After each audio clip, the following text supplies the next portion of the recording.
여러분 안녕하세요. 사회과학 통계 시즌2 세 번째 시간, 이번 시간에는 상관 분석에 대해서 알아볼 텐데요. 가장 기초적인 분석이면서 널리 사용되죠. 그리고 이 상관 분석을 기반으로, 상관 분석을 기반한다기보다는 우리가 이전 시간까지는 차이 검증에 대해서 이제 살펴봤는데, 이번부터 이제 관계 검증에 대해서 살펴볼 예정이에요. 그러니까 변수들이 어떤 관계를 가지고 있는지 를 이제 알아보는 분석인데, 이 상관 분석을 기반으로, 상관 분석의 원리를 기반으로 나중에 이제 회귀 분석이라든지, 회귀 분석이 또 확장된 위계적 회귀 분석, 뭐 단계적 회귀 분석, 중다 회귀 분석, 뭐 매개 모형, 뭐 이런 거까지 쭉 나가게 돼요.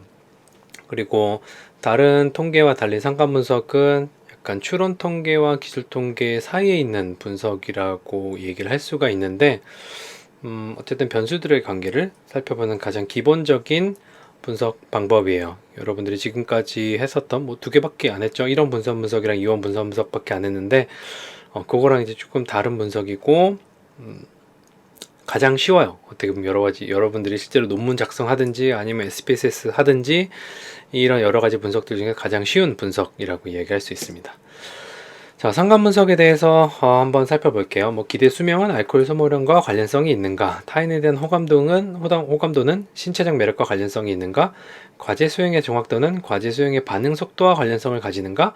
중간고사 성적은 기말고사 성적과 관련성이 있는가? 이런 변수들의 관련성에 대해서 살펴보는 거예요. 여기서 변수는 기대 수명이랑 알코올 소모량, 호감도랑 매력, 정확도는 반응 속도, 중간고사는 기말고사 관련성이 있는가.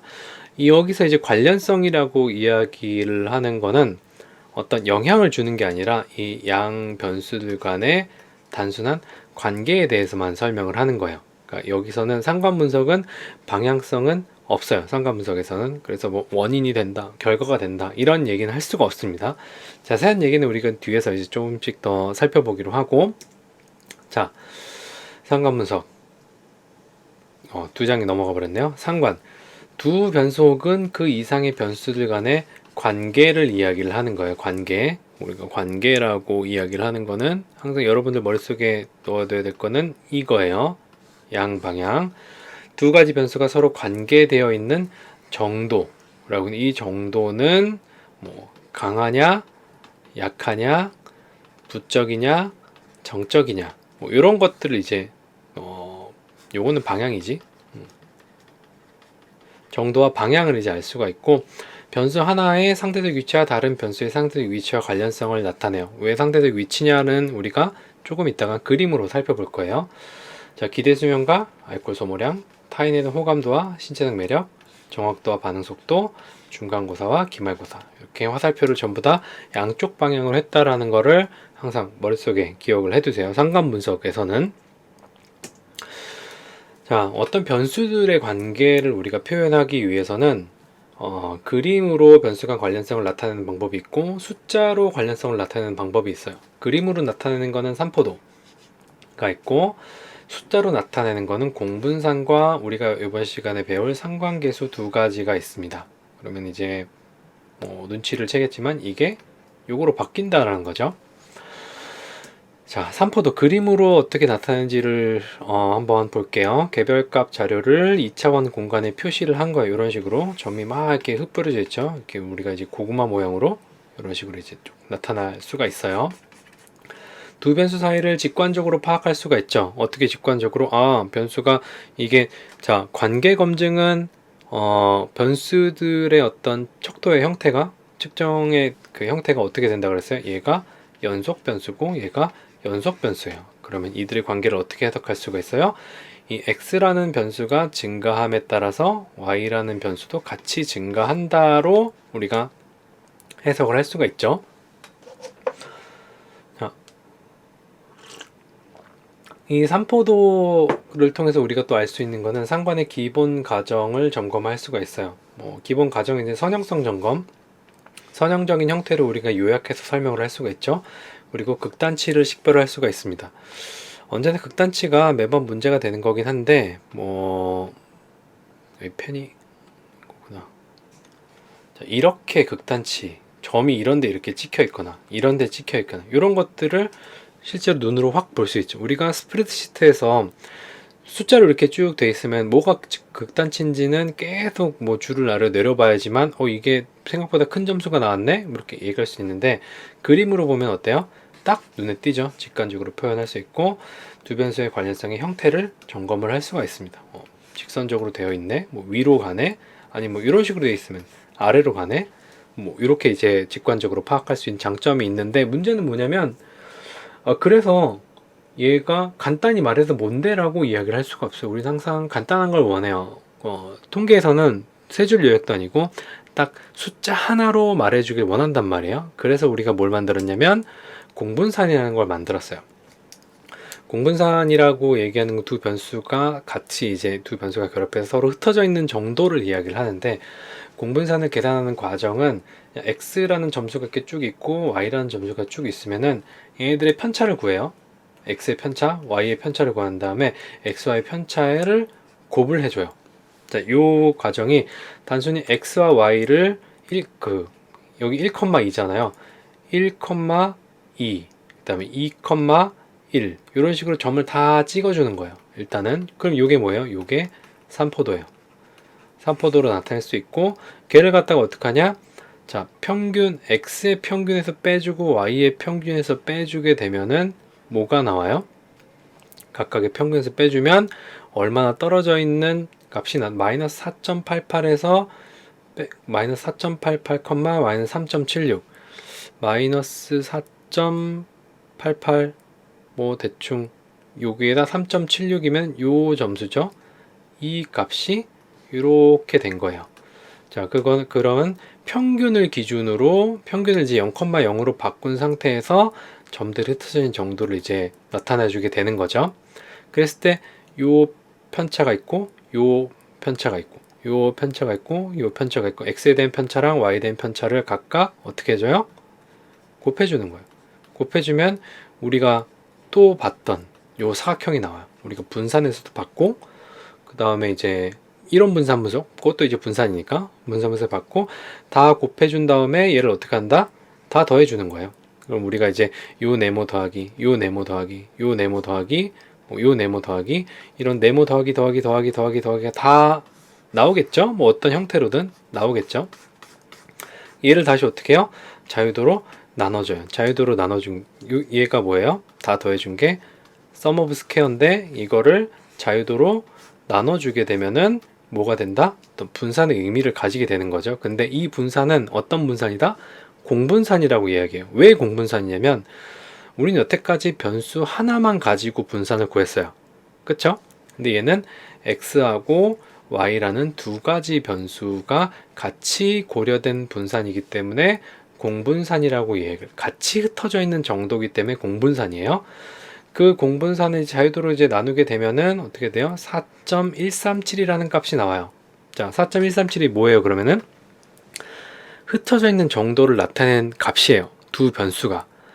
그래서 우리가 한 줄로, 그러니까 한 숫자로 요약을 했어요. 산포도에 나타나는 두 변수 흩어진 정도를 계산은 통계치고, 흩어짐을 계산할 때 평균의 기준으로 사용이 돼요. 우리가 이제 다 편차로 이제 계산해 준 게 요 평균을 갖다가 이렇게 이동을 시켜준 거예요. 이렇게 이동시켜주고, 이동시켜줘서 요 그림이 나오게 된 거고, 여기서 이제 편차를 다시 또 구해가지고 어떻게 한다? 얘네들을 다 곱해요. 왜 평균을 빼주냐? 이게 제일 작으니까. 0을 빼주면 엄청 커지잖아요. 이 편차, 여기 이 부분은 엄청 커지잖아요. 그러니까 평균을 이제 이동을 시켜준 다음에 가장 작은 분산을 나타내는 값으로 구해가지고 공분산을 구하게 됩니다. 두 변수의 위치를 동시에 파악할 수 있게 되죠. 근데 이 공분산은 문제점이 있어요. 문제점이 뭐냐면 전과 부의 관계를 명확히 제시해 주죠. 그 다음 변수의 값이, 근데 변수의 값이 측정 단위에 따라서 다르게 나타나요. x라는 변수는 킬로미터로 계산이 되고 y라는 변수가 만약에 미터로 계산이 되면은 어떻게 해요? 여기다 이제 1000이 다 붙는 거죠. 그러면 한쪽 단위가 다르게 되면은 점수 값이 이상하게 왜곡될 수가 있어요. 전과 부의 관계를 명확히 제시해 준다라는 게 이쪽 1사분면, 2사분면, 3사분면, 4사분면 있을 때 여기는 플러스 플러스, 여기는 마이너스 플러스, 여기는 마이너스 마이너스, 여기는 이제 플러스 마이너스, 뭐 x와 y의 위치에 대해서 우리가 이제 알 수가 있게 되는 거죠. 그런 어떤 측정 단위에 따라 다르게 나타나고, 이게 곱해지게 되면은 단위가 조금 이상해지게 되는 문제가 생기는 거고, 또 한 변수의 단위, 가장 큰 문제점이 뭐냐면은 한 변수의 단위와 다른 변수의 단위가 다를 경우에 공분산 단위는 의미가 없어져요. 예를 들어서 그냥 나누는 거면 뭐 이런 거 있잖아요. 킬로미터 퍼 h, 시속, 이런 것들은 우리가 해석을 할 수 있죠. 이 단위에 대해서 1시간에 갈 수 있는 거리라고 해석이 되는데, 얘는 지금 두 개를 곱해버렸잖아요. 곱했을 때 킬로미터 곱하기 킬로그램은 어떻게 해석을 해야 돼요? 항상 요거를 질문할 때마다 제가 뇌정지가 살짝 오긴 하는데, 어떻게 해석을 할 수가 없어요. 킬로미터 곱하기 킬로그램은. 그래서 이 숫자 자체가 의미가 없어지게 되니까, 없어지기 때문에 우리는 뭔가 다른 수가 필요한 거예요. 뭔가 다 다르죠. 단위도 다르고 뭐 의미도 다르고, 그렇기 때문에 의미 있는 해석이 불가능해요. 자, 이런 단위가 다르고 기준이 다르고 할 때 우리가 하는 방법이 뭐예요? 바로 표준화입니다. 표준화는 뭐예요? 무엇인가의 차이를 표준 편차로 나눠주게 되는 거죠. 근데 여기 변수 몇 개 들어갔어요? 2개 들어간 거예요. 각 변수의 표준 편차로 나눠준 정률 상관계수로 구하게 됩니다. 그래서 상관계수라고 하는 거는 요약해서 얘기하면 표준화된 공분산이에요.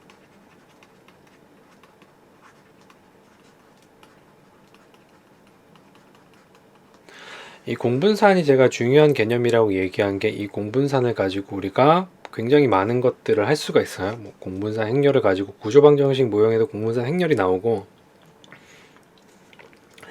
우리가 하는 대부분의 통계 분석은 공분산을 그러니까 분산도 이용하고 공분산을 이용을 합니다.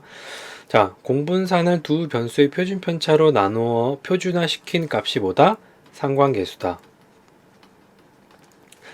x, y의 공분산을 표준 편차의 곱으로 나눠주게 되면은 0과 1 사이의 값을 가지게 되고, 0과 1 사이의 값을 가지게 됩니다. 요 0과 1 사이의 값을 우리는 관계의 강도라고 이야기를 해요. 어떤 책에 보면은 그 상관계수의 값이 마이너스 1부터 1까지의 값을 가진다라고 얘기하는데, 엄밀히 말하면 이거는 약간 잘못했다라고 얘기하면 좀 그러니까 부족한 표현이다? 부족한 표현이라고 이야기를 할 수가 있어요. 엄밀하게 이야기하면 상관계수의 값은 0에서 1 사이의 값을 가지고, 근데 이거는 제가 뭐라고 딱 말할 수 없는 게, 마이너스 1부터 1 값을 가진다라고 얘기하는 것들도 꽤 많아요. 그래서 뭐 어떤 국가시험이나 이런 데서 마이너스 1부터 1까지가 답이다라고 이야기할 수도 있거든요. 그거는 뭐 이제 뭐 고소를 해야 되나? 그건 모르겠는데, 그 여러분들이 이제 속한 어떤 그 학계에서 어떻게 얘기하는지 따라서 뭐 다르다고 발뺌해야 되나 모르겠네. 아무튼 제가 설명할 때는 0에서 1 사이의 값을 가지고 앞에 있는 플러스와 마이너스는 관계의 방향을 얘기하는 거예요. 이게 음수와 양수를 얘기하는 게 아니라 플러스를 통해서 관계의 방향이 양의 방향이다, 정적인 방향이다를 이야기를 하고, 마이너스를 가지고 관계의 방향이 부적인 방향이다를 이야기를 하는 거예요. 그래서 다시 요약하면 상관계수는 표준화된 공분산, 우리가 어떤 두 변수들을 고려해서 얘네들이 흩어진 정도를 숫자로 표현했는데, 공분산으로 표현을 하게 되면은 단위에 문제가 있기 때문에 얘네들을 표준화를 시켜주게 돼요. 이 단위를 똑같이 맞춰줘서 표준화를 시키게 된 게 뭐냐? 상관계수인데, 이 상관계수는 0에서 1 사이의 값을 가지고 플러스와 마이너스로 관계의 방향을 설명한다. 이렇게 요약할 수가 있을 거예요. 자, 다시 이제 이야기를 해보면은 상관계수는 두 변수 간의 정확한 관련성을 알려주는 수치예요.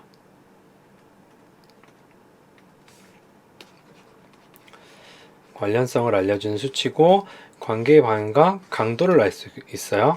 방향은 플러스와 마이너스라는 기호로 표시되는 거예요. 이게 양수와 음수가 아닙니다. 기호로 표시가 되는 거고, 강도 0에서 1 사이의 값을 가지게 됩니다. 지점수를 사용해서 두 변수 점수를 비교하는 피셔의 Z 검증이라는 게 있어요. 상관계수의 차이를 검증하는 건데 그렇게 많이 사용되진 않아요. 제가 석사 논문 쓸 때 요거를 해보려고 했었는데 결국엔 넣진 않았어요. 혹시 이제 상관계수의 차이를 비교를 하고 싶으면 예를 들어서 A, B의 관계하고 A, C의 관계가 있을 때 얘가 이제 0.432가 나오고 얘가 0.215가 나왔는데 이게 유의하게 차이가 나는 상관계수인가, 이 계수가 유의하게 차이가 나는가, 왜 보는 건지 잘 모르겠지만 저도 왜 보려고 했는지 잘 기억이 안 나요. 이걸 볼 때 피셔스 G 검증을 이제 하게 됩니다. 자, 아래 부호를 통해 변수가 나타내는 관계의 방향을 알 수 있는 거예요. 이거는 부호예요. 어떤 플러스 마이너스라고 하는 음과 양의 값을 가지는 게 아니에요. 플러스 기호는 상관의 방향이 정적임을 나타내고 마이너스 기호는 상관의 방향이 부적임을 나타냅니다. 그리고 0과 1 사이의 값을 가지게 됩니다. 상관계수는 이렇게 이야기를 할 수가 있고, 우리가 상관계수를 해석을 하거나 이럴 때 이제 주의할 점에 대해서 차근차근 알아볼게요. 그 전에 상관계수가 이제 상관계수 값이 어떻게 나타나에 따라서 분포의 모양이, 분포라기보단 스캐터 플롯이 어떤 형태를 가지고 있는지 살펴보면 대충 그 1에 가까우면 가까울수록 이렇게 고구마가 쪼그라들고 1에서 0에 가까우면 가까울수록 고구마가 이렇게 점점 커져요. 그런 이제 특성을 가지고 있습니다. 그러니까 퍼진다라고 하는 거는 점들 간의 거리가 넓다라는 거고, 그만큼 관련성이 조금 떨어진다고 얘기할 수 있고, 좁아진다라고 하는 거는 점들 간의 거리가 가까워진다라고 하니까 얘네들이 관계가 굉장히 높다? 관련성이 높다라고 이야기할 수 있겠죠. 1은 서로 동일한 거예요. 이것도 이제 0.8, 9, 7 이렇게 가면은 이게 실제적으로 비슷한 거다라고 이야기를 하거든요. 그러니까 예를 들어서 0.9라고 했을 때 0.9를 제곱을 하게 되면은, 그러니까 r을 제곱하면 r 스퀘어라고 이렇게 설명량이 되는데, 그러면 0.9를 제곱하면은 0.81이잖아요. 그러니까 a는 b를, x는 y를 82% 설명한다. 두 개의 변수가 있을 때 공유되는 부분이 거의 81% 가깝다라고 하면 이건 서로 거의 같다라고 보는 거죠. 이런 점에서 우리가 이제 실제적인 분석에서 상관이 어느 정도 나와야 되냐 라고 하는 어떤 절대적인 수치는 없어요. 근데 보는 사람마다 조금 다르긴 한데 저는 한 3, 4 정도? 3, 4, 좀 잘 봐서 5까지? 3, 4, 5 정도면은 적절한 상관계수라고 보고 6.6이 넘어가게 되면 그때부터 약간 조금 문제가 발생하는 게 아닐까라는 생각을 하게 돼요.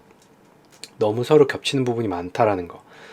그 얘기가 뭐냐면, 우리가 상관이 높다라고 해서 좋은 게 아닌 게 뭐냐면, 우울이랑 불안으로 우리 한번 비교를 해볼게요. 우울이랑 불안은 임상에서 이제 공병률이 굉장히 높은 그 장애로 이야기가 되는데, 얘네들의 상관계수는 거의 0.9가 나와요. 0.9가 넘게 나온다라는 거는 얘가 거의 같은 거라고 해석이 되거든요. 왜 같은 거라고 해석이 되냐? 우리가 정의적으로는 불안의 정의와 우울의 정의는 달라요. 그쵸? 다른데 우리가 정의할 땐 다르지만 실제로 우리 분석을 할 때는 뭘로 해요? 통계적 과정을 통해서 하죠. 설문지에서 나온 숫자 갖다가 우리가 이제 얘네들의 관계성을 살펴보는 거예요. 그랬을 때 나오는 상관이 0.9라고 하는 건 얘는 의미적으로 동일하다요? 아니면은 통계적으로 동일하다요? 통계적으로 동일하다죠. 근데 우리가 계속 분석하거나 그 결과를 해석할 때는 이 통계 수치를 가지고 해석을 하게 돼요. 그렇게 돼서 아무리 의미적으로 다른 거라 하더라도 통계적으로 수치가 이제 거의 동일한 거다라고 나오게 되면은 우린 이걸 갖다가 분리를 할 수가 없어요. 그래서 0.8 조금 마음 써가지고 0.8, 0.7이 넘어간다 라고 하면 0.7 제곱하면은 뭐야? 0.49죠? 그럼 얘네 둘이 공유하는 부분이 49%, 반이 똑같다라는 거예요. 그렇게 됐을 때 여러분들이 이거보다 조금 더 고급 통계 회귀 분석에서 중다회귀 분석이라든지 아니면 구조방정식 모형이라든지 경로 모형이라든지 이런 데서 문제가 발생을 할 수가 있습니다. 상관이 높게 나온다고 해서 좋은 게 아니에요. 대략적으로 이제 괜찮은 게 3, 4, 5 정도 많이 쳐서 3, 4, 5, 6도 조금 아슬아슬합니다. 그러니까 .7이 넘어가게 되면은 얘가 의미적으로는 구분되는 변수라고 할지라도 통계적으로는 구분 가능하지 않다라고 이야기를 할 수가 있습니다. 아무튼 개수의 수치는 뭐 우리가 뭐 어떻게 한다고 해서 높게 나온 걸 낮게 낮출 수는 없는 거니까 선행 연구에서 이제 관련성이 되게 높게 나왔다라고 나온 것들은 되도록이면은 같은 연구의 변수로, 그러니까 너무 강하게 나온 것들 있잖아요. 그러니까 우울이랑 불안을 갖다 같은 변수에 투입해가지고 하는 연구는 그렇게 많지 않아요. 혹시 석사 과정인데 어떤 친구가 나는 우울이랑 뭐 이거 두 개를 같이 놓고 볼 거야 라고 하면은 멀리 하세요. 그런 친구들은. 그런 상관 계수의 크기에 대한 얘기는 이 정도로 해서 넘어가겠습니다. 자, 만약에 상관이 0일 때, 상관 계수가 0이라고 하면 0이라고 했을 때 두 변수의 관계가 전혀 없느냐? 꼭 그런 건 또 아니에요. 이건 상관의 어떤 기본적인 가정에 따른 문제이긴 한데 두 변수 사이가 관계가 전혀 없다고 할 수 없어요. 언제? 이 삼포도를 그려봤을 때 이런 식으로 2차 함수 형태로 관련성이 이제 그려지게 되면은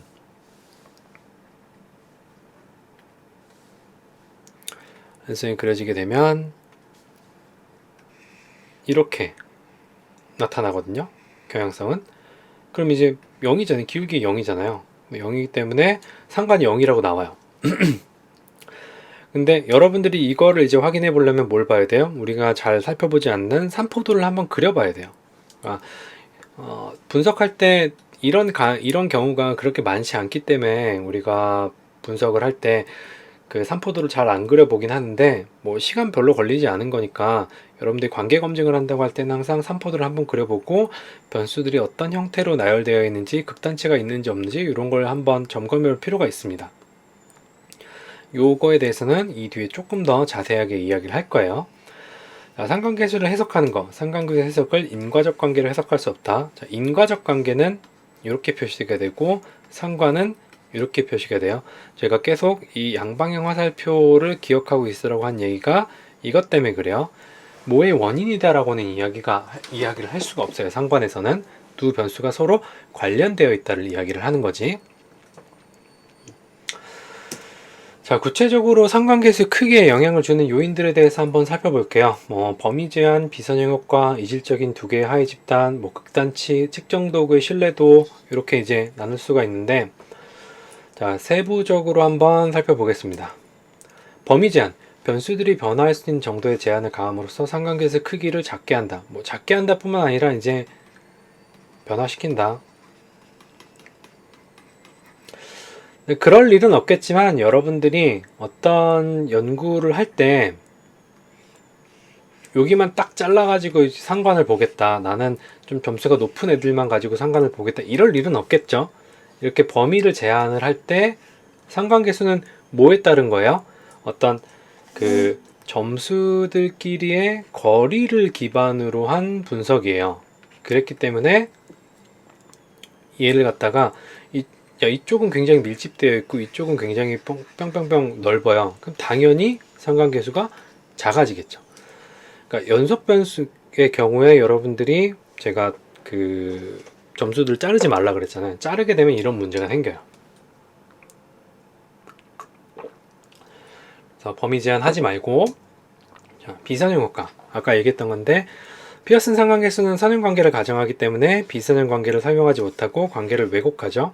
그러니까 실제로는 이런 식으로 되어 있는데 우리가 이거는 R은 0이라고 나와버려요.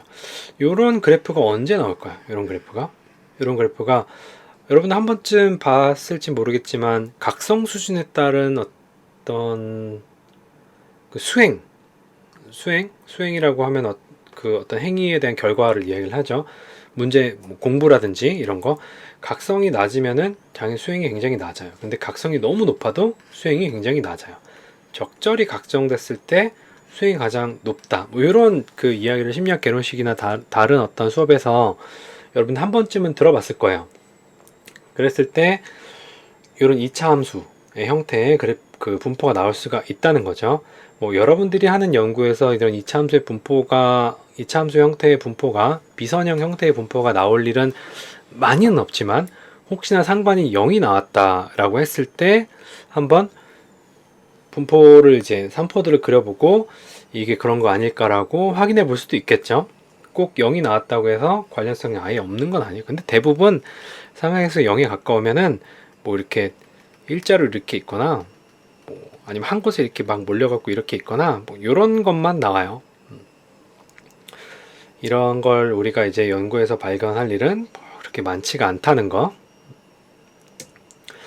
자, 그 다음에 이질적인 두 개의 하위 집단이 결합됐을 때 상관계수가 왜곡이 될 수도 있습니다. 두 변수 간 관련성이 다른 두 개의 하위 집단이 합쳐짐으로써 상관계수에 크게 영향을 미쳐요. 예를 들어서 이건 어떤 남학생 집단의 자료고 이건 여학생 집단의 자료라고 했을 때 남학생은 어떤 점수가 증가하면서 여기 종속 변수란다. 다른 변수가 감소해요. 근데 여학생은 어떤 점수가 증가하면서 이 변수가 그 다른 변수가 증가하는 형태를 가지고 있어요. 근데 이 두 개가 합쳐지게 되면 크로스가 되죠. 그래서 실질적으로 그러니까 우리가 상관 분석을 했을 때 상관이 0이 나올 수가 있어요. 아니 유의하지 않거나 아니면 뭔가 다른 형태로 나올 수가 있습니다.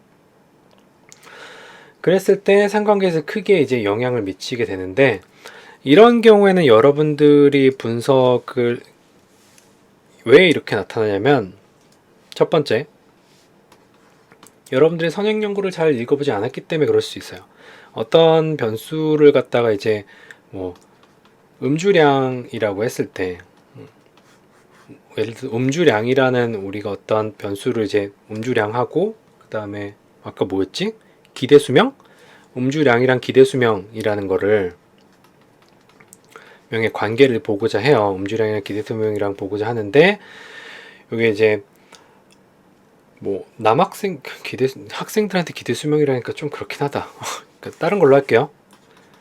음주량이랑 성적이라고 할게요. 성적 간의 관계라고 했을 때 남학생들 같은 경우에는 술을 많이 마실수록 성적이 떨어져요. 근데 여학생들 같은 경우에는 술을 많이 마실수록 성적이 올라가요.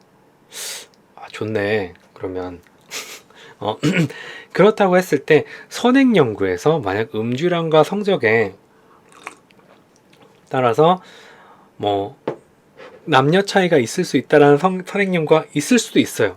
아니면 여러분들이 발견할 수도 있겠지만 만약에 여러분들이 연구할 때 선행 연구를 제대로 읽어보지 않은 거예요. 뭐 음주량의 성별에 따른 음주량의 차이, 성적에 따른 뭐 음주량의 차이, 성별에 따른 성적의 차이 이런 것에 대한 리뷰가 충분하지 않을 때 여러분들이 연구에서 이 음주량과 성적에 대해서 성별에 대한 효과를 갖다가 선행 연구에서 잘 못 찾았 경우에 이런 일이 발생할 수가 있죠. 일단 여러분들이 잘못한 거예요. 그런 거는. 근데 이제 선행 연구가 없었다라고 하면은 이런 영향을 미치는 범주 변수들을 기준으로 상관 분석을 여러 개 진행을 해볼 수가 있겠죠. 예를 들어 제가 3세, 4세, 5세 아동들을 대상으로 다 합쳐갖고 어떤 변수 A라는 변수와 B라는 변수의 상관 분석을 진행을 했는데 상관이 0이 나왔어. 근데 3세, 4세, 5세를 나눠서 이제 해보는 거예요. 근데 3, 4, 5세를 나눠보니까 3세는 증가하고 4세는 가만히 있고 5세는 감소하고 뭐 이런 형태로 나와버리면은 각각 연령에 따른 두 변수의 관계가 서로 다르게 나타난 거잖아요. 그럼 이게 합쳐져가지고 합쳐서 할 때는 상관이 0이 나올 수도 있다라는 거죠. 두 개의 하위 집단뿐만 아니라 뭐 3개, 4개, 5개도 상관없어요. 예를 들어서 2개라고 얘기한 거예요. 그런 경우는 이제 분석을 이제 집단별로 나눠서 해보는 수도 있겠죠. 그러니까 그런 것들은 여러분들이 분석에 조금 익숙해지고 연구를 좀 많이 하다 보면은 여기서 문제가 있지 않을까라는 그 인투이션 같은 게 직관 같은 게 생겨요. 근데 지금 이제 왜 안 나왔지 고민을 하게 되죠. 이것저것 해보는 습관이 필요합니다. 결과가 안 나왔을 때는 일단은 뭐 미리 얘기했지만 결과가 안 나오면 이것저것 해본다고 해갖고 결과가 나오진 않아요. 대부분 안 나오는 이유가 있습니다. 뭐 전에 얘기했는지 기억이 나는지 안 나는지 모르겠는데 기억이 안 나는데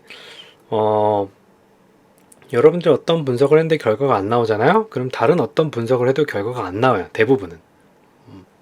희망을 가지지 말라고요.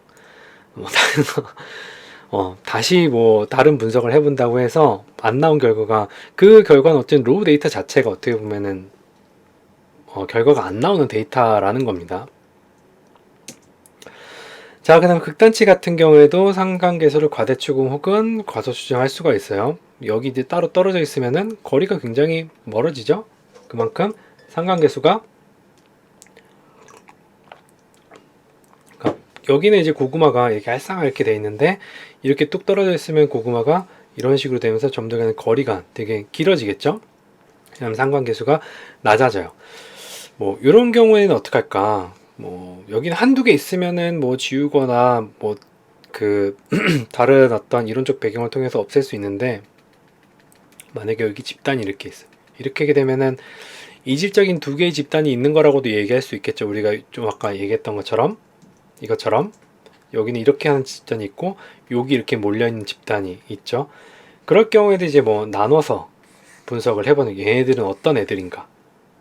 내가 실제로 어떤 범주를 나누지 않았지만 여기 몰려있는 애들과 이쪽에 있는 애들이랑 무슨 차이가 있을까요? 어떤 다른 변수들에서 뭐 그런 이제 또 추가적인 연구 문제 같은 것들로 만들어 갖고 연구를 진행할 수도 있겠죠. 근데 뭐 정말 모든 가능성을 끌어모아 가지고 이런 가능성도 있을 수 있다고 얘기하는 거지, 실제로 여러분들의 연구에서는 이런 일은 발생하지 않습니다. 자,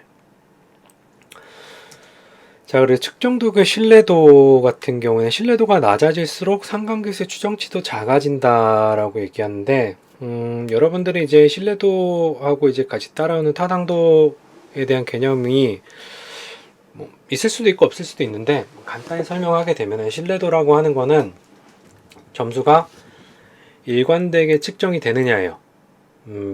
제가 그 학부 때 이제 수업을 들을 때 신뢰도와 타당도에 대한 예로 그 교수님이 해주신 게 뭐냐면, 줄자로 머리둘레를 재서 지능을 측정한다요. 자, 그래서 줄자로 머리둘레를 잰다라고 하는 거는 뭐예요? 줄자는 어떤 머리둘레를 재더라도 측정이 어때요? 동일하게 길이가 정확하게 재져요. 그럼 줄자의 신뢰도는 거의 100%라고 이야기를 할 수가 있겠죠. 뭐 재는 사람이 약간 좀 실수해가지고 오차가 있을 수 있어도,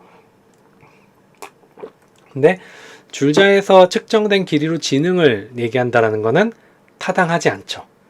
그게 이제 신뢰도와 타당도의 차이인데, 신뢰도가 낮다라고 하는 것은, 측정의 일관성이 떨어진다는 거예요. 측정의 일관성이 떨어진다는 게 뭘까요? 어떤 질문 이제 퀘스천 1이 있을 때 내가 뭔가를 측정하기 위해서 쭉 뭘 물어봐요. 제가 불면증 같은 게 조금 있어갖고, 나는 잠을 잘 자지 못한다. 그러니까 잠에 잘 들지 못한다.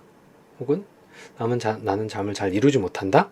뭐 이런 식으로 있을 때 이 질문에는 명확한 기준이나 이런 것들이 없죠. 그냥 잠을 잘 이루는 것에 대한 기준이 뭐야?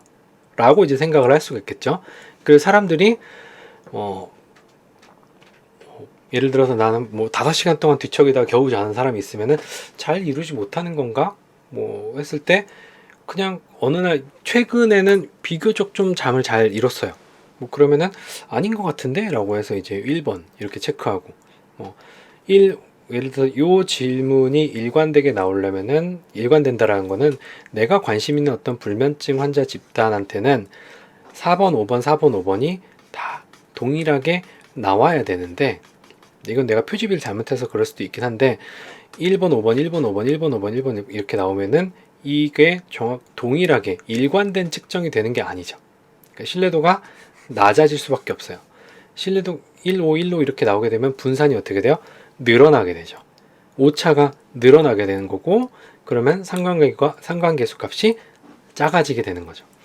여러분들이 이제 연구를 할 때 척도의 신뢰도가 굉장히 중요하긴 한데, 척도의 신뢰도는 우리가 이제 경험적인 기준치 같은 게 있어요.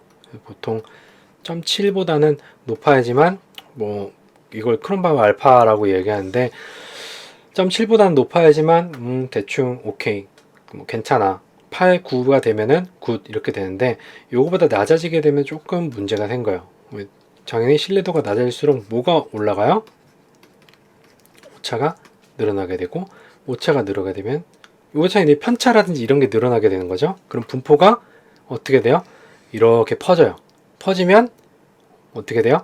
연가설을 기각하는 기준점이 점점 이쪽으로 밀리죠. 밀려서 내가 높은 점수를 얻더라도 연가설의 기각이 안 돼요. 그래서 이제 뭐 신뢰도 같은 경우에는 뭐 이 정도로 이야기를 하면 될 것 같아요. 그럼 또 실질적인 그 팁을 주자면, 여러분들이 혹시 논문을 쓰거나 어떤 연구를 할 때, 뭐 학부생들이 이제 연구를 할 수도 있겠죠. 연구를 할 때 결과를 잘 나오게 하려면 신뢰도가 높은 척도를 구하는 게 이제 첫 번째예요. 그리고 신뢰도가 높은 척도보다도 다른 연구에서 굉장히 많이 사용된 척도들을 고르는 게 어떻게 보면은 여러분들이 원하는 결과를 조금 더 쉽게 얻을 수가 있는 방법이에요. 왜 다른 연구에서 많이 쓰인 척도를 사용하느냐? 그 이유는 연구를 통해서 척도가 검증이 되는 거라고 볼 수가 있겠죠. 그러니까 여러 척도에서 동일하게 높은 신뢰도를 가졌다라는 것은 여러 피험자들을 대상으로, 여러 표집들을 대상으로 동일한 측정치, 일관된 측정치를 나타낸다라는 거예요. 그래서 예를 들어 새로 생긴 개념을 갖다가 내가 연구를 하고 싶다라고 했을 때, 만든 지 얼마 안 된 따끈따끈한 설문지를 쓴다고 해봐요. 뭐 빵이나 이런 건 따끈따끈한 거 먹으면 맛있긴 한데, 설문지는 따끈따끈한 거 쓰면은 망할 확률이 굉장히 높아요. 물론 그 척도가 잘 만들어졌고 내가 표집을 굉장히 잘했을 경우에, 그 경우에는 상관이 없죠. 자, 그래서 이제 뭐 여러분들 연구를 할 때 척도를 고를 때는 많이 사용된 척도를 사용하는 게 졸업과 혹은 연구 결과를 여러분들한테 유리한, 내가 원하는, 내가 이제 주장하고 싶은 거를 주장할 수 있는 결과를 낼 수 있는 방법 중 하나예요. 근데 뭐 남들이 다 했던 거 하게 되잖아요. 그렇게 되면은 그럼 내 연구의 어떤 특색 같은 게 없어지니까 어쩔 수 없이 이제 새로운 연구 주제를 이제 찾아 나가게 되는데, 뭐 갑자기 좀 또 딴소리로 새긴 하는데, 어, 뭔가 새롭지 않다라고 하는 것보다는 어떤 대상을 똑같은 연구를 하더라도 관점을 조금 다르게 본다는 거, 이것도 좀 뜬구름 잡는 얘기 같긴 하다. 뭐 그런 연구에 대해서는 제가 다른 코너에서 심리학 연구를 하는 어떤 실질적인 부분에 대해서 한번 또 다시 얘기를 해보도록 할게요. 뭐 여긴 지금 통계 배우는 데니까. 자, 그래서 신뢰도가 낮아질수록 상관계 추정치도 낮아진다. 신뢰도가 낮을수록 연구 결과가 여러분들이 원하는 게 안 나올 가능성이 높아지게 됩니다. 그렇다고 또 신뢰도가 높다고 해가지고 연구 결과가 꼭 잘 나오는 건 아니에요. 근데 낮으면 안 나올 가능성이 높은 거지. 근데 또 그게 신뢰도 문제라기보다는 변수들의 관계가 원래 없을 수도 있어요. 굉장히 복잡하죠, 연구라고 하는 건데. 이론적으로는 요런 게 있다라고 알아두시면 됩니다. 자, 상관 분석의 결과를 보고할 땐 연구 가설과 연관을 시키고 표와 본문 내용이 중첩되지 않도록 합니다.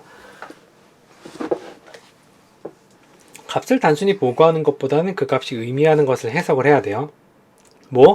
우리가 상관계수는 뭘 나타내는 거예요?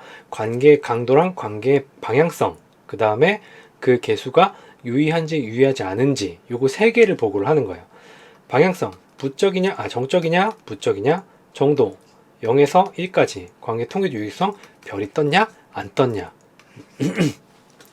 상관계수 해석함에 있어, 그 다음에 인과적 해석을 하면 절대 안 돼요. 얘는 양방향 해설표지, 얘가 아니라는 거예요. 한방향. 인과적인 해석이라고 하는 거는 원인과 결과에 대해서 이야기를 하는 거예요. 우리가 원인과 결과를 이야기를 할 때 회귀분석이라는 걸 사용하는 건데, 미리 얘기하자면 회귀분석도 엄밀한 의미에서 인과적인 건 아니고 수학적인 의미에서 인과적인 이야기예요. 자, 어쨌든 다시 상관으로 돌아와서 상관계수를 해석함에 있어서 인과적 해석을 해서는 안 돼요. 그리고 이런 어떤 제한점에 대해서 우리가 아까 어떤 거 자르면 안 되고 상관계수가 0이 나왔을 때 이런 것들을 이제 산포도를 통해서 한번 어떤 형태로 되는지 보고, 어떤 상이한 집단들이 붙어있는지 안 붙어있는지 보고, 이런 걸 이제 확인을 해봐야 된다는 겁니다. 자, 그럼 실제적으로 상관 분석 결과를 어떻게 보고를 해야 되는지 볼게요. 자, 통계적 유의성과 상관의 크기, 그 다음에 상관의 방향성, 이런 식으로 여러분들이 기술을 하면 돼요. 뭐 스트레스, 자기오는감, 우울, 자살 생각에 대한 그 각각의 상관 분석 결과예요. 분석 결과는 뭐 여기 1을 써도 되고 안 써도 되고, 1을 지우면은 얘 2칸 지우고 2칸 지우고 이렇게 그냥 3x3 칸으로 나오게 되는데, 1은 뭐 여러분들 마음대로 표시하든지 말든지 뭐 알아서 하시고요. 자아 생각과 가장 상관이 높은 변수는 뭐 자기오는감, 스트레스, 우울 순으로 나타났다. 이게 마이너스가 아니에요. 효과의 방향을 이야기를 하는 겁니다. 그 다음에 이제 구체적으로 뭐 어떤 관계 방향성 같은 것들을 추가적으로 해석을 해주는 겁니다. 다른 것들도 다 이렇게 지금 자아 생각을 기준으로 이렇게 설명을 했는데, 얘네들도 여러분들이 이제 요거에 맞춰가지고 쭉쭉 기술을 해주면 돼요. 여기 있는 게 답이 아니에요. 답이 아니고 여러분들 나름대로도 다 작성을 할 수가 있어요. 근데 상관을 보고 할 때는 뭐가 꼭 들어가야 되냐면 통계적 유의성, 상관의 크기, 그 다음 상관의 방향성. 그냥 뭐의 상관계수는 뭐가 나왔고 유의했다. 뭐의 상관계수는 뭐가 나왔다. 뭐 이렇게 나왔다. 이렇게 하지 말라는 거예요. 그러니까 요 세 개가 다 드러나도록 여러분들이 기술을 해주면은 상관 분석의 결과 보고는 완료가 되는 거예요. 가장 쉬워요. 그리고 그래서 쉽기 때문에 가장 귀찮죠. 이걸 일일이 적어줘야 되니까. 자, 상관 분석에 대한 걸 간단히 요약을 하게 되면은 뭐다 이거는 변수들의 관계를 보기 위한 분석이에요. 이 관계는 인과관계가 아니라 그냥 얘네들이 얼마나 같이 연관되어 있는지를 보는 분석 방법이고, 자, 상관계수를 구하기 위해서 우리가 공분산을 구해요. 공분산이 뭐냐면 두 변수들이 결합돼서 서로 떨어져 있는 정도를 구한 단일 통계치인데, 이 단일 통계치는 뭐가 문제야? 단위라든지 단위의 의미에 문제가 있어요. 서로 다른 단위들이 결합되거나 단위가 이제 뭐 킬로미터나 미터, 킬로미터, 센티미터 뭐 이렇게 계산이 돼 있으면은 계산할 때 오류가 생기거나 아니면 해석상의 문제가 생겨요. 그래서 어떻게 한다? 이 서로 다른 거를 같은 기준으로 맞춰주게 되는 표준화 과정을 거치게 돼요. 그 표준화한 게 뭐다?